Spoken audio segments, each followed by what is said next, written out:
Okay, so we all know that we can take drum samples and we can drag and drop them onto a drum rack, and whatever pad we drop the sample onto will trigger that drum sample back, whether it be kicks, claps, hats, whatever. But did you know that you can actually drag entire instruments or even instrument racks onto individual pads on the drum rack and have these pads trigger the instruments? So this can be a nice tool to use perhaps to just get a quick song idea started. Like right now I've got just a little beat going, a couple of different drum samples.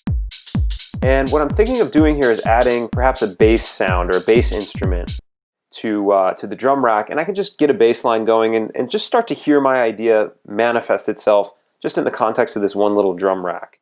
So in order to do that, we just need to find an instrument. There's actually a preset I was playing around with.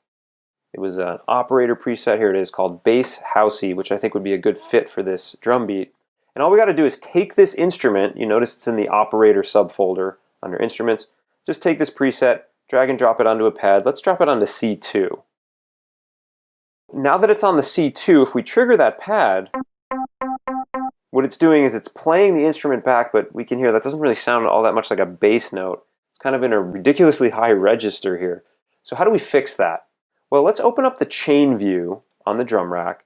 And the chain view is just going to show you anywhere that you've dropped a sample, anywhere you've dropped a sample onto a pad here, we'll see a chain has been created for it. And here where we dropped our instrument, it's no exception. We have another chain that's been created. We can adjust the chain's volume, its pan position, muting, soloing, etc.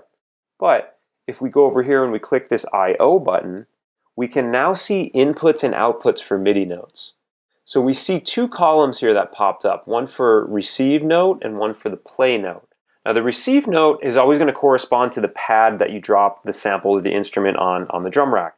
So because I dropped that instrument onto a C2 pad, you can see that the receive note is C2. We could go in here and change this if we want to, but I would advise against that, especially in this situation right here, because I want that pad to trigger that sound.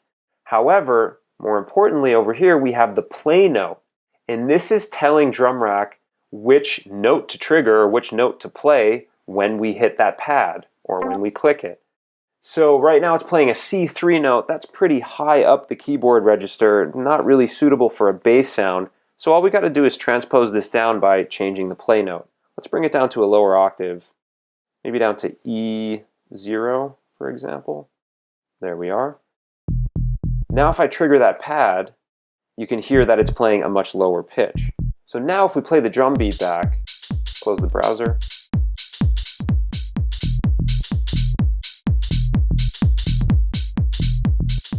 more in the bass register, and I could now easily come up with some simple one-note bass line, but let's make something a little bit more complex. Let's just option drag this pad onto another drum pad, an empty one, in the drum rack. Now we've got two copies of it, and the benefit of this is we can go down to the chain. For the second copy, we could change its play note. Maybe we'll change it to a G0, and what the heck, let's copy it one more time. And maybe we'll change this to a D. Now we have these three pitches that we can play around with. Another thing that might be helpful here, because we have three pads that are named identically, we may want to go in and rename these. So maybe I'll just rename this Bass Housey, and then, or actually, I don't even really need the name of the patch. Let's just name it the note I'm playing. So this is an E, not an F. This one is going to be a G, and this one is going to be a D. So now when I trigger those, I know what pitches I'll hear. And if we want to, we can play back our beat. Let's hit record, session record. And we can get a nice simple bass line going. Simple, but a little bit more complex than just one note. And another thing we could do here is, let's take this a step further. Let's add another instrument to it. Maybe some sort of chord stab. And the other cool thing about this that I didn't mention yet is that we can also use third-party plugin instruments. So if I want to take something like, for example, maybe X4 Records Serum, throw that on D#2 for now. Let's make sure our play and receive note are good. So our receive note is good, D#2. Let's change the play note maybe to an E, so we're back to the root. Maybe we'll go to E3. So we're at the root that we're playing with our bass line, which I chose as E earlier. So now we're just going to hear a saw wave playing an E back. But let's go here and just choose a different preset. What do we have in the pluck department? Let's try crushed pluck. Sure, why not? So let's play our drum clip back with our bass line. And now if we trigger that serum pad,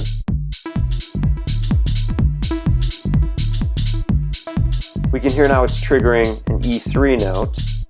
But we could take this a step further as well. Let's move serum over. Let's close it for a minute. And let's go over here to our browser and let's maybe even grab a MIDI effect, maybe the chord, one of my personal favorite presets here, House 4 to go. We can take the MIDI effect here and just drag and drop it right onto the chain with serum. So now, even though we're playing a D#2 note on the keyboard to trigger the serum sound, it's triggering an E3 note, but on the chain here, we have that E3 being turned into a chord and then triggering the serum preset. I'm noticing with all those notes playing, it's a little bit loud, so maybe we'll just go to the chain volume on serum and just pull it down a little bit, a couple of dB. So now, if we go back to our drum beat here with the bass line,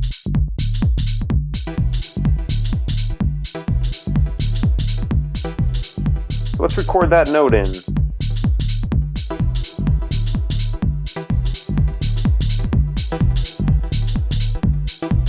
And let's maybe go back to our chains here, balance the volume out a little bit more, still a little bit loud.